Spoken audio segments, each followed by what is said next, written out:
ನಮಸ್ತೆ ಎಲ್ರಿಗೂ, ಜಾತ್ರೆಗೆ ಹೋಗೋಣ ಬನ್ನಿ. ನಾನು ಇವತ್ತು ಯಾವುದೇ ರೆಸಿಪಿ ತೋರಿಸ್ತಿಲ್ಲ. ನಮ್ಮ ಏರಿಯಾದಲ್ಲಿ ಒಂದು ಜಾತ್ರೆ ಆಯಿತು, ಅದನ್ನು ತೋರಿಸ್ತಾ ಇದ್ದೀನಿ. ಈ ಸಮ್ಮರ್ ಅಂದರೆ ಎಲ್ಲ ಕಡೆಯೂ ಜಾತ್ರೆ. ಈ ಜಾತ್ರೆಗೆ ಹೋಗೋ ಖುಷಿನೇ ಬೇರೆ. ಅದರಲ್ಲೂ ನನ್ನ ಮಗನ ಎಕ್ಸಾಮ್ ಮುಗ್ದಿತ್ತು, ಅವನ್ನ ಕರ್ಕೊಂಡು ಈ ಸಲ ಅಂತೂ ಜಾತ್ರೆ ಚೆನ್ನಾಗಿ ಮಾಡಿದ್ವಿ. ನೋಡಿ ಬ್ಯಾಂಗ್ಳೂರಲ್ಲಿ ಜಾತ್ರೆ ಹೇಗೆ ಮಾಡ್ತಾರೆ ಅಂತ. ನಮ್ಮೂರ ಕಡೆಗಳಿಗಿಂತ ತುಂಬ ಗ್ರ್ಯಾಂಡಾಗಿ ಮಾಡ್ತಾರೆ. ಇಲ್ಲೆಲ್ಲ ಎಲ್ಲ ರೇಷ್ಮೆ ಸೀರೆ ಉಟ್ಕೊಂಡೇ ಬರ್ತಾರೆ. ಇದು ತೇರಿಗೆಲ್ಲ ಬಾಳೆಹಣ್ಣು ಹೊಡಿತಾ ಇದ್ದಾರೆ. ನಮ್ಮ ಕಡೆ ಎಲ್ಲ ಮಂಡಕ್ಕಿ ಮೆಣಸಿನ್ಕಾಳು ಹಾಕ್ತಾರೆ. ಇಲ್ಲೆಲ್ಲ ಬಾಳೆಹಣ್ಣು ಹೊಡಿತಾರೆ. ಇಲ್ಲೊಂದು ಕಡೆ ತೇರು ನಿಂತಿತ್ತು, ನಾನು ಹಣ್ಣುಕಾಯಿ ಎಲ್ಲ ಮಾಡಿಸ್ಕೊಂಡು ಇದು ಮಾಡ್ತಾಯಿದ್ವಿ. ಇಲ್ಲೂ ಸಹಿತ ಎಲ್ಲರೂ ಬಾಳೆಕಾಯಿ ಹೊಡಿತಾ ಇದ್ದಾರೆ. ಎಷ್ಟು ರಶ್ ಇತ್ತು, ಸಿಕ್ಕಾಬಟ್ಟೆ ಬಿಸಿಲು ಅಂದರೂ ಎಷ್ಟು ರಶ್ಶು ಅಂದರೆ ಅಷ್ಟು ರಶ್. ಈ ತೇರು ಎಲ್ಲೋಗುತ್ತೋ ಅಲ್ಲೇ ಹೋಗೋಣ ಬಾ ಅಂತ ನನ್ನ ಮಗ ಬಿಡ್ತಾನೇ ಇರಲಿಲ್ಲ. ತೇರಿಂದನೇ ಸುತ್ತಿದ್ದಾಯಿತು. ಈ ತೇರು ಹೇಳಿದ ತಕ್ಷಣ ಅಲ್ಲಲ್ಲೇ ಮಜ್ಜಿಗೆ, ಜ್ಯೂಸು, ಪಾನಕ ಎಲ್ಲ ಕೊಡ್ತಾಯಿದ್ರು. ಎಷ್ಟು ದೊಡ್ಡ ದೊಡ್ಡ ಕೊಳಗದಲ್ಲಿ ಮಾಡಿಟ್ಕೊಂಡಿದ್ರು ಅಂದರೆ ಸಿಕ್ಕಾಬಟ್ಟೆ ದೊಡ್ಡ ದೊಡ್ಡ ಕೊಳಗದಲ್ಲಿ. ನಾನು ನೀರು ಚೆನ್ನಾಗಿರಲ್ಲ ಬೇಡ ಅಂದರೂ ಕೇಳಲಿಲ್ಲ ನನ್ನ ಮಗ. ಅದರಲ್ಲೂ ಜ್ಯೂಸು, ಪಾನಕ, ಮಜ್ಜಿಗೆ ಎಲ್ಲ ಕುಡ್ದ. ಸರಿ ಏನೂ ಆಗಲಿಲ್ಲ. ಬಟ್ ಆದರೂ ಅಷ್ಟು ಜನಕ್ಕೆ ಎಷ್ಟೊಂದು ಮಾಡಿಟ್ಟು. ಇದರಲ್ಲಿ ಮೇಯ್ನ್ ಹೈಲೈಟ್ ಅಂದರೆ ಇಲ್ಲಿ ಹೆಣ್ಮಕ್ಳು ಡೋಲ್ ಇತ್ತು ಜಾತ್ರೆನಲ್ಲಿ. ನನಗಂತೂ ನೋಡಿ ತುಂಬ ಖುಷಿ ಆಯಿತು. ಅವರಲ್ಲೇ ಬಾರಿಸ್ತಾಯಿದ್ರು. ಹಾಗಾಗಿ ಅವ್ರದ್ದು ಒಂದು ಕ್ಲಿಪ್ಪಿಂಗ್ ತಗೊಂಡು ಬಂದೆ. ಈ ಜಾತ್ರೆ ಆದಮೇಲೆ ಮಂಡಕ್ಕಿ ಖಾರ ಎಲ್ಲ ಇರಲೇಬೇಕಲ್ವ. ನಾವು ತೇರೆಲ್ಲ ಎಳ್ದಾದ್ಮೇಲೆ ದೇವಸ್ಥಾನಕ್ಕೆ ಹೋಗೋಣ, ದೇವ್ರ ದರ್ಶನ ಮಾಡೋಣ ಅಂತ ದೇವಸ್ಥಾನಕ್ಕೆ ಹೋಗ್ತಾಯಿದ್ದೀವಿ. ದೇವಸ್ಥಾನ ಸಿಕ್ಕಾಬಟ್ಟೆ ರಶ್ ಇತ್ತು. ಈ ಬೆಂಗಳೂರಲ್ಲಿ ದೇವಸ್ಥಾನಕ್ಕೆಲ್ಲ ತುಂಬ ಚೆನ್ನಾಗಿ ಹೂವಿನ ಡೆಕೋರೇಷನ್ ಮಾಡ್ತಾರೆ. ಆಮೇಲೆ ದೇವರಿಗೂ ಅಷ್ಟೇ ಹೂವಿನ ತುಂಬ ಚೆನ್ನಾಗಿ ಅಲಂಕಾರ ಮಾಡ್ತಾರೆ. ನಮ್ಮೂರ ಕಡೆಗಳಲ್ಲೆಲ್ಲ ಇಷ್ಟೊಂದೆಲ್ಲ ಅಲಂಕಾರಗಳು ಮಾಡಲ್ಲ ಹೂವಲ್ಲಿ. ಇಲ್ಲಿ ಬೆಂಗಳೂರಲ್ಲಿ ಅಲಂಕಾರ ನೋಡೋದೇ ಒಂದು ಚಂದ, ಅಷ್ಟು ಚೆನ್ನಾಗಿ ಮಾಡಿದರು. ದೇವಸ್ಥಾನ ಅಂತೂ ಆಲ್ಮೋಸ್ಟ್ ಹೂವಲ್ಲೇ ಮುಚ್ಚಿಬಿಟ್ಟಿದ್ರು ಅನ್ಬೋದು, ಅಷ್ಟು ಚೆನ್ನಾಗಿ ಮಾಡಿದರು ಅಲಂಕಾರನ. ಇಲ್ಲಿ ನೋಡಿ ದೇವಸ್ಥಾನ ಪೂರ್ತಿ ಹೂವಲ್ಲೇ ಅಲಂಕಾರದಲ್ಲಿ ಹೂವಲ್ಲೇ ಮುಚ್ಚಿಬಿಟ್ಟಿದ್ರು, ಅಷ್ಟು ಅಲಂಕಾರ ಮಾಡಿದರು. ಅದು ತುಂಬ ರಶ್ ಇತ್ತು. ಆ ಕ್ಯೂ ಅಲ್ಲಿ ಹೋಗಿ ಒಂದು ಅರ್ಧ ಗಂಟೆ ಆಯಿತು. ನಾವು ದೇವ್ರ ದರ್ಶನ ಮಾಡಿಕೊಂಡು ಅಲ್ಲೇ ಪ್ರಸಾದ ಇತ್ತು, ಪ್ರಸಾದ ತಿಂದ್ಕೊಂಡು ಬಂದ್ವಿ.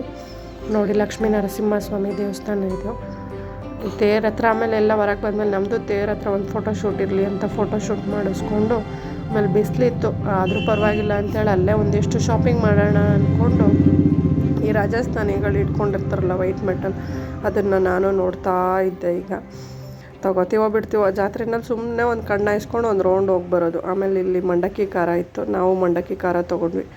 ಆಮೇಲೆ ಅಲ್ಲೇ ಮಂಡಕ್ಕಿ ಖಾರದಲ್ಲಿ ಒಂದೊಂದು ಕಡ್ಡಿಗಳು ಎತ್ಕೊಂಡು ತಿನ್ನೋದಿದೆಯಲ್ಲ, ಮಧ್ಯ ಕದ್ದು ಓಡಾಡ್ತಾ ಈ ಕಡೆಯಿಂದ ಆ ಕಡೆ, ಅದು ಚೆಂದ.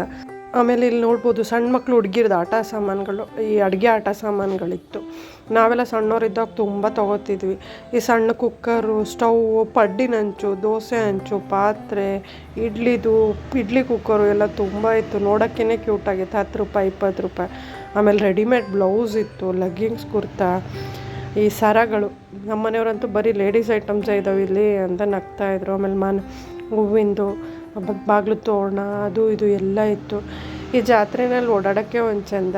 ಅದರಲ್ಲೂ ಒಂದು ಸಣ್ಣ ಮಕ್ಕಳಿದ್ದಾಗೆಲ್ಲ ಅಂತೂ ಎಷ್ಟು ಜಾತ್ರೆಗೆ ಹೋಗ್ತಿದ್ವಿ. ಈಗಂತೂ ಅಷ್ಟೆಲ್ಲ ಕ್ರೇಜೇ ಇಲ್ಲ ಮುಂಚೆ ಅಷ್ಟು. ಸುಮ್ಮನೆ ನನ್ನ ಮಗನಿಗೂ ಸ್ಕೂಲ್ ಮುಗ್ದಿತ್ತು, ಆರಾಮಲ್ಲಿ ಫ್ರೀ ಆಗಿದ್ವಲ್ಲ ಅಂದ್ಕೊಂಡು ಎಲ್ಲ ಹೋದ್ವಿ. ಇಲ್ಲಿ ನೋಡ್ಬೋದು 100 ರೂಪಾಯಿ ಅಂತ ಸಾಮಾನೆಲ್ಲ ಕೂತ್ಕೊಳ್ತಾಯಿದ್ರು. ಅಷ್ಟು ಬಿಸಿಲಿದ್ರೂ ಎಷ್ಟು ರಶ್ ಇತ್ತು ಜಾತ್ರೆ ಅಂದರೆ, ಅಷ್ಟು ಜನ ಓಡಾಡ್ತಿದ್ರು. ಏನು ಒಂದಿನ ಬಿಸಿಲಲ್ಲಿ ಓಡಾಡಿದ್ರೆ ಏನಾಗಲ್ಲ ಅಂತ ನಾವು ಚೆನ್ನಾಗಿ ಸುತ್ತಿದ್ವಿ ಜಾತ್ರೆ ಎಲ್ಲ.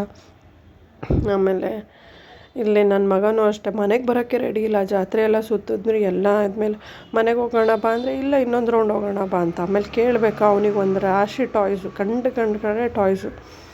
ಬೇಡ, ಇದು ಕ್ವಾಲಿಟಿ ಚೆನ್ನಾಗಿರಲ್ಲ ಬೇಡ ಅಂತಂದರು. ಇಲ್ಲ, ನಂಗೆ ಇಲ್ಲೇ ಬೇಕು ಟಾಯ್ಸ್ ಅಂತ ಒಂದು ರಾಶಿ ಟಾಯ್ಸ್ ತಂದ. ಅದು ಏನು ಟ್ರ್ಯಾಕ್ ಆ್ಯಂಡ್ ಟ್ರೈಕು, ಏರೋಪ್ಲೇನು, ಅದು ಇದು ಎಲ್ಲ. ಇಲ್ಲಿ ನೋಡಿ ಜಾತ್ರೆನಲ್ಲಿ ಹಂಚು, ಅದು ಬೀಸೆಕಲ್ಲು ನೋಡಿ ಎಷ್ಟು ಸಣ್ಣ ಬೀಸೆಕಲ್ಲು, ಒಳಕಲ್ಲು, ಕುಟ್ನ, ಇಳಿಗೆ ಮಣೆ ಎಲ್ಲ ಇತ್ತು. ಇದು ನೋಡಿ ಗೊಂಬೆಗಳು, ಇದು ಯಾತ್ರಲ್ಲಿ ಮಾಡಿದ್ರು ಏನೋ ತುಂಬ ಕ್ಯೂಟಾಗಿತ್ತು ಗೊಂಬೆಗಳು ನೋಡೋಕೆ. ಆಮೇಲೆ ತಿನ್ನೋ ಐಟಮ್ಸ್ಗೂ ಏನು ಕಮ್ಮಿ ಇರಲಿಲ್ಲ. ಈ ಪೊಟ್ಯಾಟೊ ಟ್ವಿಸ್ಟರು, ಹಪ್ಳ, ನಾವು ಅದೇ ಅಂದ್ಕೊತಿದ್ವಿ ನಮ್ಮ ಕಾಲದಲ್ಲೆಲ್ಲ ಬರೀ ಮಂಡಕ್ಕಿ ಬೋಂಡ ಬಿಟ್ರಿ ಏನೂ ಗತಿ ಇರ್ತೀವಿ. ನಾವಿಲ್ಲಿ ನೆಕ್ಸ್ಟ್ ಡೇ ರಾತ್ರಿ ಒಂದು 10 ಗಂಟೆ ಅಷ್ಟೊತ್ತಿಗೆ ಹೋದ್ವಿ. ದೇವ್ರದಷ್ಟೊತ್ತಿಗೆ ಮುತ್ತಿನ ಪಲ್ಲಕ್ಕಿದು ಮೆರವಣಿಗೆ ಅಂತ ಹೊರಡ್ತು. ರಾತ್ರಿ ಇಡೀ ಮೆರವಣಿಗೆ ಹೋಗುತ್ತಂತೆ ದೇವರು. ಇಲ್ಲಿ ಜಂಡೆ ಕೋಲೆಲ್ಲ ಬಾರಿಸ್ತಾಯಿದ್ರು. ಮೆರವಣಿಗೆಗೆ ಎಲ್ಲ ರೆಡಿಯಾಗಿತ್ತು. ತುಂಬ ಚೆನ್ನಾಗಿ ರೆಡಿ ಮಾಡಿದರು. ಮುತ್ತಿಂದು ಪಲ್ಲಕ್ಕಿ ಅಂತೂ ತುಂಬ ಚೆನ್ನಾಗಿ ರೆಡಿ ಮಾಡಿದರು. ದೇವ್ರಿಗಂತೂ ತುಂಬ ಚೆನ್ನಾಗಿ ಅಲಂಕಾರ ಮಾಡಿದರು. ಉತ್ಸವ ಮೂರ್ತಿದು ತುಂಬ ಚೆನ್ನಾಗಿ ಅಲಂಕಾರ ಮಾಡಿದರು. ಇಲ್ಲಿ ಜಂಡೆ ಕೋಲೆಲ್ಲ ಬಾರಿಸ್ತಾಯಿದ್ರು. ಈ ಸಣ್ಣ ಸಣ್ಣ ಮಕ್ಳುಗಳು ಅವರು ಇವರು ಎಲ್ಲ ಸೈಡಲ್ಲಿ ಡ್ಯಾನ್ಸ್ ಬೇರೆ ಮಾಡ್ತಾಯಿದ್ರು. ಆಮೇಲೆ ನಾವು ಇದನ್ನು ನೋಡ್ತಾ ನಿಂತಿದ್ವಿ. ಈ ಜಾತ್ರೆಗಳೆಲ್ಲ ನೋಡಿದ್ರೆ ಖುಷಿ ಆಗುತ್ತೆ. ನಾವು ಸಣ್ಣವರಿದ್ದಾಗೆಲ್ಲ ಟ್ಯಾಕ್ಟ್ರು ಟಿಲ್ಲರಲ್ಲೆಲ್ಲ ಜಾತ್ರೆಗೆ ಹೋಗ್ತಾಯಿದ್ವಿ. ಅದಕ್ಕೆ ಮೇಲೆ ಹಿಂಗೆ ಒಂಥರ ಶೀಟ್ ಥರ ಏನೋ ಹಾಕಿಬಿಟ್ಟು ಬಿಸಿಲು ಬೀಳಬಾರ್ದು ಅಂತ ಅದರಲ್ಲೆಲ್ಲ ಜಾತ್ರೆಗೆ ಹೋಗಿದ್ವಿ. ಈಗಿನ ಮಕ್ಳುಗಳ್ಗೆ ಅವೆಲ್ಲ ಏನೂ ಗೊತ್ತಿರಲ್ಲ. ಜಾತ್ರೆ ಅಂದ್ರೇ ಗೊತ್ತಿರಲ್ಲ. ನನ್ನ ಮಗ ಅಂತೂ ಆಲ್ಮೋಸ್ಟ್ ಅವನಿಗೆ ಬುದ್ಧಿ ಬಂದಮೇಲೆ ಇದೇ ಫಸ್ಟ್ ಅನಿಸುತ್ತೆ ನಾನು ನೀಟಾಗಿ ಜಾತ್ರೆಗೆ ಕರ್ಕೊಂಡು ಹೋಗಿದ್ದು. ತುಂಬ ಖುಷಿಪಟ್ಟ. ಅವನಂತೂ ಬರೋಕ್ಕೆ ರೆಡಿ ಇರಲಿಲ್ಲ. ಆಮೇಲೆ ದೇವ್ರ ಮೆರವಣಿಗೆ ಹೊರಟ್ಮೇಲೆ ದೇವಸ್ಥಾನ ಎಲ್ಲ ತುಂಬ ಖಾಲಿ ಇತ್ತು. ಸರಿ ದೇವಸ್ಥಾನದೊಳಗೆ ಹೋಗಿ ಬರೋಣ, ರಶ್ ಇಲ್ಲ ಅಂದ್ಕೊಂಡು ನಾವು ದೇವಸ್ಥಾನದೊಳಗೆಲ್ಲ ಹೋಗಿ ದೇವ್ರ ದರ್ಶನ ಮಾಡ್ಕೊಂಡು ಬಂದ್ವಿ. ಆಮೇಲೆ ರಾತ್ರಿ 10 ಗಂಟೆ ಆಗಿತ್ತು. ಆದರೂ ಅಲ್ಲಿ ಜಾತ್ರೆ ಬೀದಿನಲ್ಲಂತೂ ರಶ್ ಏನು ಕಮ್ಮಿ ಆಗಿಲ್ಲ. ಸಿಕ್ಕಾಪಟ್ಟೆ ಜನ. ಎಷ್ಟು ರಶ್ ಇತ್ತು ಅಂತಂದರೆ ಅಲ್ಲಿ ಕಾಲಿಡೋಕ್ಕೂ ಜಾಗ ಇರಲಿಲ್ಲ. 10 ಗಂಟೆ ಆಗಿದ್ರೂ ಅಷ್ಟು ರಶ್ ಇತ್ತು. ಈ ಶಾಪಿಂಗ್ ಮಾಡೋಕ್ಕೆ ಬರ್ತಾರೆ ಅಂತ ಅನಿಸುತ್ತೆ. ಆಮೇಲೆ ದೇವ್ರ ಮೆರವಣಿಗೆ ಬರುತ್ತೆ ಅಂತ ಈ ರೀತಿ ಮನೆ ಮುಂದೆ ಎಲ್ಲ ನೀರು ಹಾಕಿ ದೊಡ್ಡ ರಂಗೋಲಿ ಇಲ್ಲ ಹೂವಿನ ರಂಗೋಲಿ ಎಲ್ಲ ಹಾಕಿದ್ರು. ಅಲ್ಲೆಲ್ಲ ಉದ್ದಕ್ಕೂ ಹಾಕ್ಕೊಂಡಿದ್ರು. ತುಂಬ ಚೆನ್ನಾಗಿ ಹಾಕಿದ್ರು ಎಲ್ಲ.